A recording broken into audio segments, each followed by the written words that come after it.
इस वीडियो में class 12th physics की 3rd यूनिट के अंतर्गत पढ़ने वाले हैं कि जब किसी चालक तार को किसी चुंबकीय क्षेत्र में रखकर उसमें विद्युत धारा प्रवाहित की जाती है तो धारावाही चालक तार पर एक बल लगता है। इस बल को लॉरेंज बल भी कहते हैं। तो इसी लॉरेंज बल या चुंबकीय क्षेत्र में स्थित धारावाही चालक तार पर लगने वाले बल के लिए हम डेरिवेशन या व्यंजक प्राप्त करने वाले हैं। तो इसके लिए हम बना लेते हैं एक चुंबकीय क्षेत्र। ठीक है, तो ये हमारा बन गया है चुंबकीय क्षेत्र। अब चूंकि चुंबकीय क्षेत्र एक सदिश राशि है तो इसको लिख देते हैं बी वेक्टर। तो इस चुंबकीय क्षेत्र में एक धारावाही चालक तार रख देते हैं और चालक तार का नाम है एक्स वाई। और इस धारावाही चालक तार में एक्स से वाई दिशा में विद्युत धारा प्रवाहित हो रही है और विद्युत धारा को नाम दे देते हैं आई। अब इस धारावाही चालक तार पर क्या लगेगा? एक बल लगेगा और बल की डायरेक्शन को हम फ्लेमिंग के बाएं हाथ के नियम की सहायता से ज्ञात कर सकते हैं। फ्लेमिंग के बाएं हाथ के नियम को आप एक ट्रिक से याद रख सकते हैं, FBI। अमेरिका की सुरक्षा एजेंसी क्या है? FBI। तो यहाँ पर FBI शब्द से आप फ्लेमिंग के बाएं हाथ के नियम को याद रख सकते हैं। देखिए, F मतलब क्या हो जाएगा? फोर्स, चालक तार पर लगने वाला बल। B का मतलब हो जाएगा चुंबकीय क्षेत्र। चुंबकीय क्षेत्र की तीव्रता को हमेशा B से प्रदर्शित किया जाता है, तो B मतलब चुंबकीय क्षेत्र। और I मतलब क्या होता है? विद्युत धारा। अब फ्लेमिंग के बाएं हाथ का नियम होता है, बाएं हाथ के अंगूठे, तर्जनी और मध्यमा को इस प्रकार फैलाओ कि वे परस्पर लंबवत हों, ऐसे। अब यदि F धारावाही चालक तार पर लगने वाले बल की दिशा को प्रदर्शित करे, तर्जनी चुंबकीय बल रेखाओं या चुंबकीय क्षेत्र की दिशा को प्रदर्शित करे। ठीक है ना, ये चुंबकीय बल रेखाएं या चुंबकीय क्षेत्र की एक ही बात होती है। और ये जो मध्यमा होती है ये विद्युत धारा की दिशा को प्रदर्शित करती है। अब यहाँ पर देखिए, तर्जनी क्या प्रदर्शित करती है? चुंबकीय बल रेखाओं की दिशा को। मध्यमा क्या प्रदर्शित कर रही है? विद्युत धारा की दिशा को। ये इस दिशा में आ रही है विद्युत धारा, ऐसा है चुंबकीय क्षेत्र। तो इस दिशा में धारावाही चालक तार पर लगने वाले बल की दिशा होगी। तो यहाँ पर हम बना देते हैं एक बल की डायरेक्शन F वेक्टर। अब देखिए, यहाँ पर विद्युत धारा और चुंबकीय क्षेत्र के बीच के कोण को कहते हैं थीटा। ठीक है, यहाँ पर थीटा का मतलब क्या होगा? चालक तार में प्रवाहित होने वाली विद्युत धारा और इस चुंबकीय क्षेत्र के बीच के कोण को बोलते हैं थीटा। क्लियर है इतनी बात? ठीक। तब यहाँ पर देखिए, एक्स वाई क्या है? एक धारावाही चालक तार है और इस धारावाही चालक तार को एक चुंबकीय क्षेत्र B में रखा है। तब चुंबकीय क्षेत्र और विद्युत धारा के बीच का कोण क्या है? थीटा है। तब इस धारावाही चालक तार पर लगने वाला बल चालक तार में प्रवाहित होने वाली विद्युत धारा के अनुक्रमानुपाती होता है। ठीक है ना, इस चालक तार एक्स वाई में जितनी प्रबल विद्युत धारा प्रवाहित होगी, धारावाही चालक तार पर लगने वाला बल उतना ज़्यादा होगा। तब इसको क्या लिख सकते हैं? तब इसको लिख सकते हैं F प्रोपोर्शनल टू I। ठीक है ना, इस चालक तार में जितनी ज़्यादा विद्युत धारा प्रवाहित होगी, जितनी ज़्यादा इंटेंसिटी की विद्युत धारा प्रवाहित होगी, धारावाही चालक तार पर लगने वाला बल उतना ज़्यादा होगा। दूसरा पॉइंट देखिए, ये पहला पॉइंट हो गया।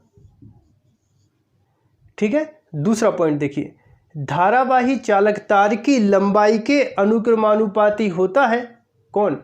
धारावाही चालक तार पर लगने वाला बल। तब इसको लिख सकते हैं F अनुक्रमानुपाती L। ठीक है, धारावाही चालक तार की लंबाई जितनी ज़्यादा होगी, लेंथ जितनी ज़्यादा होगी, उस पर लगने वाला बल उतना ज़्यादा होगा। ठीक है, अनुक्रमानुपाती का मतलब है यही होता है कि एक राशि के मान को बढ़ाओगे तो दूसरी राशि का मान हमेशा बढ़ जाता है। यहाँ पर I का मान बढ़ाओगे तो F का मान बढ़ जाएगा, यहाँ पर L का मान बढ़ाओगे तो F का मान बढ़ जाएगा। तो इसको देते हैं सेकंड पॉइंट। तीसरा पॉइंट देखिए, चालक तार में प्रवाहित होने वाली विद्युत धारा और चुंबकीय क्षेत्र के बीच बनने वाले कोण के अनुक्रमानुपाती होता है, मतलब साइन थीटा के अनुक्रमानुपाती होता है। यहाँ पर हम ये जो कोण का मान लेते हैं, किसका लेते हैं? साइन थीटा का लेते हैं। क्यों लेते हैं? अभी थोड़ी देर के बाद आपको समझ में आ जाएगा कि हमने यहाँ पर साइन थीटा ही क्यों लिया है। तो यहाँ पर लिखेंगे हम क्या? एफ अनुक्रमानुपाती साइन थीटा। अर्थात ऐसा भी कह सकते हैं कि साइन थीटा के अनुक्रमानुपाती होता है बल। जितना ज़्यादा यहाँ पर कोण का मान होगा, धारावाही चालक तार पर लगने वाले बल का मान उतना ज़्यादा होगा। और इसको देते हैं समीकरण 3। ठीक है, इन तीनों संबंधों को मिलाकर लिख देते हैं। सभी को मिलाकर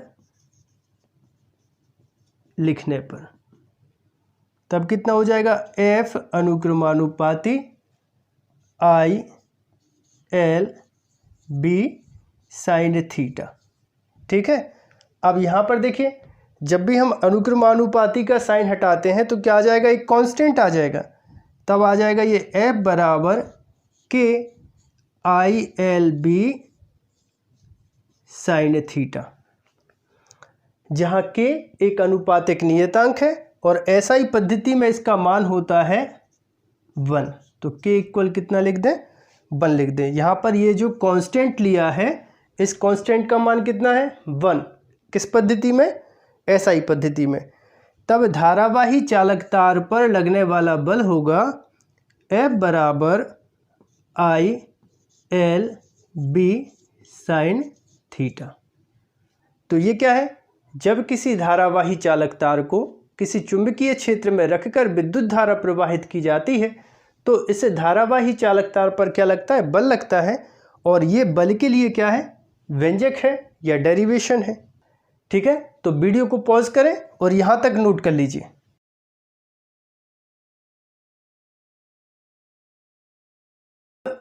ठीक है, अब धारावाही चालक तार पर लगने वाले बल का यदि हम सदिश रूप लिखें, ठीक है, सदिश रूप, तब सदिश रूप में देखिए क्या हो जाएगा? एफ वेक्टर, क्योंकि बल सदिश राशि है तो ये हो जाएगा एफ वेक्टर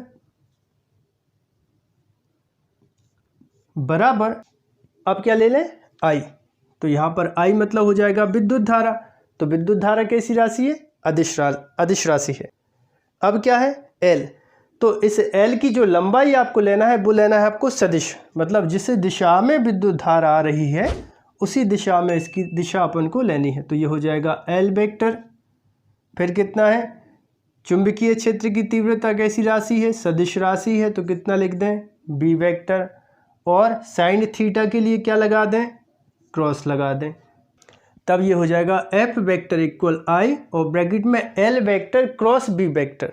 ठीक है, अब आपको बात समझ में आ रही होगी कि मैंने साइन थीटा क्यों लिया था, क्योंकि L vector cross B vector परस्पर लंबवत होना है, तब इस धारावाही चालक तार पर लगने वाला बल अधिकतम होगा। ठीक है, L vector cross B vector क्या आता है? साइन थीटा आता है। ये दोनों सदिश परस्पर लंबवत कब कहलाएंगे? तब L vector cross B vector हो तो उनके बीच में क्या आता है? हमेशा साइन थीटा आता है। अभी देखो अपन ने क्या लिया है? L vector cross B vector लिया है। तो L vector cross B vector का मतलब क्या है कि दोनों सदिश परस्पर लंबवत हैं। तब यहाँ पर थीटा की जो वैल्यू है कितनी होगी? 90 डिग्री है। ठीक है ना, यहाँ धारावाही चालक तार को इस चुंबकीय क्षेत्र के लंबवत रखना है, ये पहली कंडीशन है। यदि धारावाही चालक तार चुंबकीय क्षेत्र के लंबवत है तब धारावाही चालक तार पर लगने वाला बल कितना होगा? तो इस सूत्र में हम मान रख देते हैं। तब हो जाएगा, देखिए एफ बराबर आई एल बी और साइन 90। अब देखिए साइन 90 का मान कितना होता है? साइन 90 बराबर 1। साइन 90 का मान 1 होता है। तब ये हो जाएगा एफ बराबर आई एल बी ठीक है ना। ठीक, इसका मतलब क्या हुआ, यदि धारावाही चालक तार को चुंबकीय क्षेत्र के लंबवत रखा जाए तो धारावाही चालक तार पर लगने वाला बल अधिकतम होता है। तो ये तो पहली कंडीशन हो गई। दूसरी कंडीशन देखो, यदि थीटा बराबर 0 डिग्री हो, ठीक है, धारावाही चालक तार को चुंबकीय क्षेत्र के अनुदिश रख दो। ये धारावाही चालक तार है, थीटा की वैल्यू कब 0 होगी, जब इसको ऐसे रख दिया जाए। मतलब धारावाही चालक तार जो है चुंबकीय क्षेत्र के अनुदिश है, थीटा बराबर कितना, 0। इसे सूत्र में मान रखें, तब ये हो जाएगा F बराबर ILB साइन 0। अब देखो यहाँ पर साइन 0 का मान क्या होता है, 0। तब ये हो जाएगा F बराबर ILB गुणा 0। तो F कितना हो जाएगा, 0। इसका मतलब क्या हुआ, यदि धारावाही चालक तार चुंबकीय क्षेत्र के अनुदिश हो, जैसा चुंबकीय क्षेत्र है वैसे ही धारावाही चालक तार है, अर्थात यदि धारावाही चालक तार चुंबकीय क्षेत्र के अनुदिश है, तब उस धारावाही चालक तार पर लगने वाला बल जो है वो कितना होता है, 0 होता है। तो ये क्या था, चुंबकीय क्षेत्र में स्थित धारावाही चालक तार पर लगने वाला बल या लॉरेंज बल के लिए व्यंजक हमने प्राप्त किया है। तो आशा करता हूँ आप सभी को वीडियो पसंद आया होगा। यदि आप सभी को वीडियो पसंद आया हो तो आप हमारे चैनल को सब्सक्राइब करें, वीडियो को लाइक करें और वीडियो को अपने दोस्तों के साथ शेयर करें।